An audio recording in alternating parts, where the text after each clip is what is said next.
India news, आपके साथ मैं हूं रचना। शुरुआत कर रहे हैं सुपरफास्ट 100 की। नमस्कार, मैं हूं राशिद। करेंगे बड़ी खबर से शुरुआत। शिवसेना के विरोध के बावजूद महाराष्ट्र में फडणवीस सरकार ने बहुमत हासिल कर लिया है। एनसीपी बीजेपी के लिए संकट मोचक साबित हुई, जिसके सदन से बाहर रहने के चलते ध्वनि मत से सरकार ने विश्वास मत जीत लिया। दरअसल फडणवीस सरकार ने बहुमत हासिल कर लिया है। एनसीपी बीजेपी के लिए संकट मोचक साबित हुई, जिसके सदन से बाहर रहने के चलते ध्वनि मत से सरकार ने विश्वास मत जीत लिया। दरअसल एनसीपी के 41 विधायकों के सदन से बाहर चले जाने के बाद बहुमत का आंकड़ा 124 हो गया। बीजेपी के पास 122 का आंकड़ा ही था। बाकी कुछ निर्दलीय विधायकों ने भी फडणवीस सरकार का समर्थन किया। विधानसभा में शिवसेना ने हंगामा किया और विश्वास मत पर वोटिंग कराने की मांग की। स्पीकर के सामने वेल में आकर शिवसेना विधायकों ने बवाल किया, लेकिन स्पीकर ने ध्वनि मत के साथ बहुमत का ऐलान किया। शिवसेना ने आरोप लगाया है कि फडणवीस सरकार ने असंवैधानिक तरीके से बहुमत हासिल कर लोकतंत्र का गला घोटा है। शिवसेना नेता रामदास कदम ने कहा कि बीजेपी फिर से बहुमत हासिल करके दिखाए। कांग्रेस ने भी फडणवीस सरकार पर असंवैधानिक तरीके से बहुमत हासिल करने का आरोप लगाया। पृथ्वीराज चव्हाण और माणिकराव ठाकरे ने कहा कि इस बाबत राज्यपाल से शिकायत की जाएगी। शिवसेना के एकनाथ शिंदे महाराष्ट्र विधानसभा में विपक्ष के नेता बने। शिवसेना महाराष्ट्र में दूसरी बड़ी पार्टी है और पिछले दिनों शिंदे को पार्टी ने अपने विधायक दल का नेता भी चुना था। इससे पहले बीजेपी के हरिभाऊ बागड़े महाराष्ट्र विधानसभा के स्पीकर निर्विरोध तरीके से चुने गए। शिवसेना और कांग्रेस ने अपने अपने उम्मीदवार वापस कर लिए थे, जिसे हरिभाऊ निर्विरोध चुने गए। म्यांमार की राजधानी नेफिताब में पीएम नरेंद्र मोदी ने आसियान देशों के सम्मेलन को संबोधित किया। इस मौके पर पीएम ने कहा कि पूर्वी देशों के साथ रिश्तों को लेकर भारत गंभीर है। मोदी ने कहा कि सभी आसियान देशों से हमारे गहरे संबंध हैं। आसियान सम्मेलन को संबोधित करते हुए पीएम मोदी ने एकजुटता पर जोर दिया। उन्होंने कहा कि म्यांमार से हमारे ऐतिहासिक संबंध हैं। म्यांमार भारत का महान पड़ोसी है। सम्मेलन में पीएम मोदी आसियान देशों के राष्ट्र प्रमुखों के साथ मंच पर पहुंचे। सभी राष्ट्र प्रमुखों ने एक दूसरे के साथ हाथ पकड़कर एकजुटता का संदेश दिया। इससे पहले अपने विदेश दौरे के दूसरे दिन म्यांमार में पीएम नरेंद्र मोदी ने मलेशिया के प्रधानमंत्री हाजी मोहम्मद नजीब से मुलाकात की। दोनों देशों के प्रधानमंत्री एक दूसरे से गर्मजोशी के साथ मिले। इसके बाद भारत और मलेशिया के बीच द्विपक्षीय मुद्दों पर बातचीत हुई। इस मीटिंग में पीएम मोदी के साथ भारतीय प्रतिनिधिमंडल और मलेशियाई पीएम के साथ उनके प्रतिनिधिमंडल के सदस्य मौजूद थे। म्यांमार में पीएम मोदी ने थाईलैंड के पीएम प्रयुत चन ओ चा से भी मुलाकात की। दोनों पीएम गर्मजोशी के साथ एक दूसरे से मिले।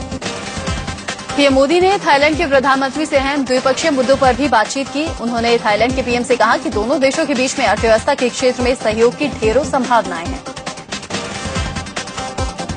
इससे पहले कल पीएम नरेंद्र मोदी ने म्यांमार के राष्ट्रपति यू थीन सीन से मुलाकात की। राजधानी नेफिताब में करीब 45 मिनट राष्ट्रपति भवन में दोनों की मुलाकात के दौरान अहम द्विपक्षीय मुद्दों पर बातचीत हुई। इस मुलाकात के दौरान भारत म्यांमार के आपसी संबंधों को और मजबूत करने और कारोबार बढ़ाने पर जोर दिया गया। साथ ही भारत ने म्यांमार में तेल और प्राकृतिक गैस के उद्यमों में निवेश करने की बात कही।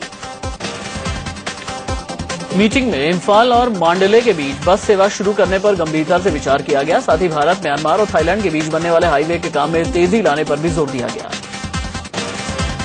म्यांमार की राजधानी नेफिताब में आसियान सम्मेलन के इंतजामों और सजावट पर पीएम मोदी ने कहा कि वो सजावट उनका मन मोह गई। वो खुद को रोक नहीं पाए और अपने मोबाइल से तस्वीर लेने लगे। म्यांमार के बाद पीएम ऑस्ट्रेलिया के लिए रवाना हो जाएंगे। 15 और 16 नवंबर को पीएम ऑस्ट्रेलिया के ब्रिस्बेन में G20 सम्मेलन में शिरकत करेंगे। ऑस्ट्रेलिया में पीएम मोदी के आने को लेकर खास तैयारी की जा रही है। मोदी के लिए पनीर से खास चम्मच मिठाई बनाई जा रही है। इस बिलूज रेस्टोरेंट में भारतीय मिठाइयां और जलेबियां बनाई जाती हैं। सिडनी में एक चांदनी चौक नाम से रेस्टोरेंट भी है। इसमें आपको भारतीय खाना मिलेगा। समोसा, दाल, शाही पनीर, पालक पनीर, गोभी, सब कुछ यहाँ तैयार किया जाता है। ये रेस्टोरेंट ऑस्ट्रेलिया में भारतीयता का एहसास दिलाता है। 17 नवंबर को पीएम नरेंद्र मोदी सिडनी के इसी अल्फोंस अरीना स्टेडियम के अंदर ऑस्ट्रेलिया में रहने वाले करीब 16,000 भारतीयों को संबोधित करेंगे। इस मशहूर अल्फोंस अरीना में दुनिया भर के बड़े बड़े आयोजन होते हैं। इस स्टेडियम के अंदर मोदी को सुनने के लिए जहां करीब 16,000 लोग मौजूद रहेंगे, तो वहीं बाहर भी करीब इतने ही भारतीयों के पहुंचने का अनुमान है। जिन्हें टिकट नहीं मिल पाएंगे उनके लिए बाहर बड़ी स्क्रीन लगाई जाएगी। इसके बाद 18 नवंबर को पीएम मोदी ऑस्ट्रेलिया की संसद को संबोधित करेंगे। इसी दिन ऑस्ट्रेलिया के साथ द्विपक्षीय मुद्दों पर भी बातचीत होगी। 18 नवंबर को ही ऑस्ट्रेलिया के पीएम टोनी अबॉट ने पीएम मोदी के लिए स्पेशल डिनर रखा था। ऑस्ट्रेलिया से पीएम मोदी 19 नवंबर को फिजी के लिए रवाना हो जाएंगे। 33 साल बाद किसी भारतीय पीएम की फिजी यात्रा होगी। फिजी में पीएम द्विपक्षीय मुद्दों पर बात करने के बाद 20 नवंबर को स्वदेश लौट आएंगे। इस दौरे के दौरान पीएम मोदी की बराक ओबामा से भी मुलाकात हो सकती है। ओबामा G20 शिखर सम्मेलन में हिस्सा लेने ऑस्ट्रेलिया आने वाले हैं। ओबामा के अलावा मोदी कई और देशों के राष्ट्र प्रमुखों से भी मिलेंगे। 10 दिनों के इस दौरे में पीएम 24 बैठकों में हिस्सा लेंगे और उनके 40 देशों के राष्ट्राध्यक्षों से मुलाकात होगी। पीएम नरेंद्र मोदी का अब तक का ये सबसे लंबा विदेशी दौरा होगा। एशिया पैसिफिक समिट के दौरान चीनी राष्ट्रपति शी जिनपिंग की पत्नी पेंग लियुआन को रूसी राष्ट्रपति व्लादिमीर पुतिन की शॉल उड़ाती तस्वीरें सामने आई हैं, जिन्हें लेकर चर्चाओं का बाजार गर्म है। एशिया पैसिफिक समिट में 10 नवंबर को जब ओबामा और चीनी राष्ट्रपति बातचीत में मशगूल थे, तभी सर्द मौसम को देखते हुए पुतिन ने गर्मजोशी से पेंग को शॉल उड़ा दी। ये तस्वीरें सोशल मीडिया में वायरल हो गई। छत्तीसगढ़ के बिलासपुर में नसबंदी ऑपरेशन कराने वाली 11 महिलाओं की मौत पर कांग्रेस ने जमकर बवाल मचाया। बंद के दौरान राजधानी रायपुर में कांग्रेस कार्यकर्ताओं ने गाड़ियों में तोड़फोड़ की और गाड़ियों के शीशे तोड़ दिए। बंद के दौरान रायपुर में कांग्रेस कार्यकर्ताओं ने खूब हंगामा मचाया। उन स्कूलों और सरकारी दफ्तरों में कांग्रेस कार्यकर्ता जा धमके और हंगामा शुरू किया। कई कार्यकर्ता स्कूल के गेट पर चढ़ गए और स्कूल बंद कराने को कहा। बिलासपुर में हेल्थ कैंप में नसबंदी करवाने आई महिलाओं की मौत के खिलाफ कांग्रेस छत्तीसगढ़ में बंद का ऐलान कर चुकी है। राजधानी रायपुर में कांग्रेस कार्यकर्ता सड़क पर उतरे और दुकानों को बंद कराते हुए दिखे। कांग्रेस के इस बंद का राजधानी रायपुर में काफी असर दिखा। रायपुर के कई इलाकों में बाजारों में सन्नाटा पसरा रहा और दुकानें नहीं खुली। कई सड़कें वीरान नजर आईं। जिन इलाकों में बाजार खुले थे उसे कांग्रेसियों ने बंद करवा दिया। कांग्रेस के इस बंद का छत्तीसगढ़ के हर जिले शहर में असर दिखा। महासमुंद से लेकर राजनांदगांव में कांग्रेसियों ने बाइक पर घूम घूम कर दुकानें बंद करवाई। छत्तीसगढ़ के बिलासपुर में नसबंदी ऑपरेशन से 11 महिलाओं की मौत के बाद रमन सिंह सरकार हरकत में आई। सरकार ने फैमिली प्लानिंग के प्रोग्राम अफसर समेत 4 डॉक्टर्स को निलंबित कर चारों के खिलाफ FIR के निर्देश दिए हैं। महिलाओं की मौत मामले में सीएम रमन सिंह ने जांच के लिए 3 सदस्यों की कमेटी भी बना दी है। मृतक के परिजनों के लिए 4-4 लाख रुपए के मुआवजे का ऐलान किया गया। साथ ही प्रभावितों को 50,000 की मदद मिलेगी। बिलासपुर में नसबंदी कराने वाली महिलाओं की तबीयत बिगड़ने का एक और मामला सामने आया है। नया मामला बिलासपुर के गौरेला पेंड्रा का है, जहां नसबंदी का ऑपरेशन कराने वाली 3 महिलाओं की हालत बिगड़ गई है। बिलासपुर के गौरेला पेंड्रा में नसबंदी का कैंप लगाया गया था, जहां 28 महिलाओं की नसबंदी करवाई गई थी, लेकिन इनमें से 3 महिलाओं की स्थिति खराब होती चली गई, जिसके बाद इन्हें बिलासपुर में भर्ती करवाया गया। मध्यप्रदेश के ग्वालियर में चल रही सेना की भर्ती के दौरान जमकर बवाल हुआ। भर्ती के दौरान बदइंतजामी से गुस्साई युवकों ने पहले जमकर तोड़फोड़ की और फिर गई गाड़ियों को आग के हवाले कर दिया। भर्ती के दौरान बदइंतजामी से भड़के अभ्यर्थियों ने मेला ग्राउंड पर खड़ी एक बस को भी आग के हवाले कर दिया। हंगामे पर काबू पाने के लिए पुलिस के जवानों को खासी मशक्कत करनी पड़ी। दरअसल ग्वालियर के मेला ग्राउंड पर सेना में भर्ती के लिए हजारों की संख्या में युवक पहुंचे थे। बदइंतजामी के चलते भर्ती में भगदड़ मच गई, जिससे 2 दर्जन से ज्यादा युवक घायल हो गए। इससे अभ्यर्थियों का गुस्सा भड़क गया। मेला ग्राउंड पर अभ्यर्थियों के बवाल को देखते हुए मौके पर पहुंची पुलिस को लाठीचार्ज के साथ हवाई फायरिंग तक करनी पड़ी। बताया जा रहा है कि एक युवक के हाथ में गोली लगी है, इससे अभ्यर्थी और भड़क गए।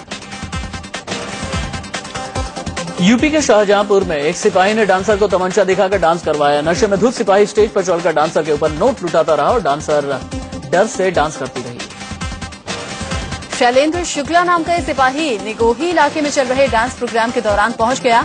डांसर और आयोजकों को पिस्टल का डर दिखाकर इसने चुप करा दिया, फिर डांसर को अपने इशारे पर देर तक नचाता रहा। शैलेंद्र शुक्ला नाम के सिपाही ने डांसर पर करीब 30,000 रुपए लुटा दिए। पूरे मामले की जानकारी मिलते ही सिपाही शैलेंद्र शुक्ला को सस्पेंड कर दिया गया। जोधपुर में सेशंस कोर्ट के बाहर पुलिस ने एक सिपाही से सरेआम एक महिला की सिपाही ने जमकर पिटाई कर दी। लेडी कांस्टेबल होने के बावजूद ये सिपाही महिला से मारपीट करता रहा। दरअसल ये महिला आसाराम की समर्थक है और अदालत के सामने कई महिलाओं के साथ मिलकर हंगामा कर रही थी। हंगामा रोकने पर महिलाओं ने पुलिस पर हमला बोल दिया। पुलिस ने 8 महिलाओं को हिरासत में ले लिया।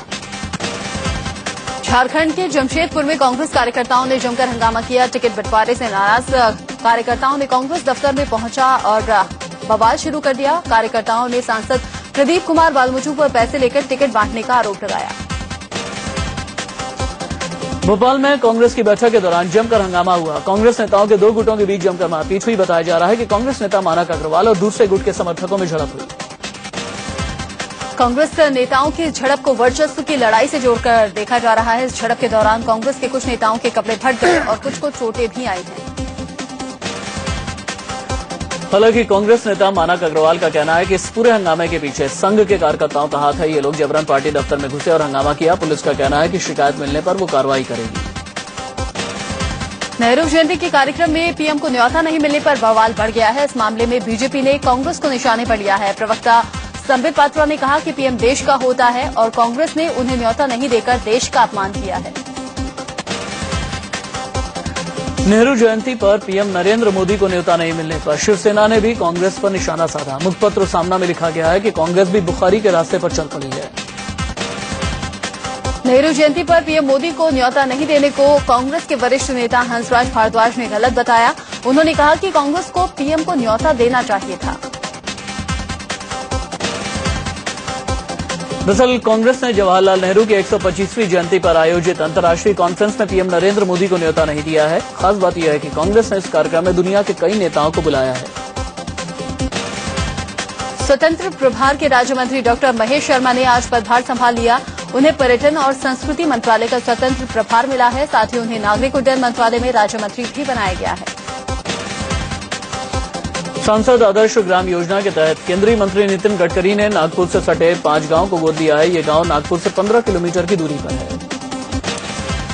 झारखंड चुनाव बीजेपी ने अपना घोषणा पत्र जारी कर दिया है। रांची में इस दौरान बीजेपी अध्यक्ष अमित शाह और अरुण जेटली मौजूद दिखे। यूपी के राज्यपाल राम नाईक ने दावा किया कि अयोध्या मसला 5 साल के अंदर सुलझा लिया जाएगा। नाईक ने कहा कि पीएम मोदी अयोध्या के शांतिपूर्ण समाधान के लिए एक योजना पर काम कर रहे हैं।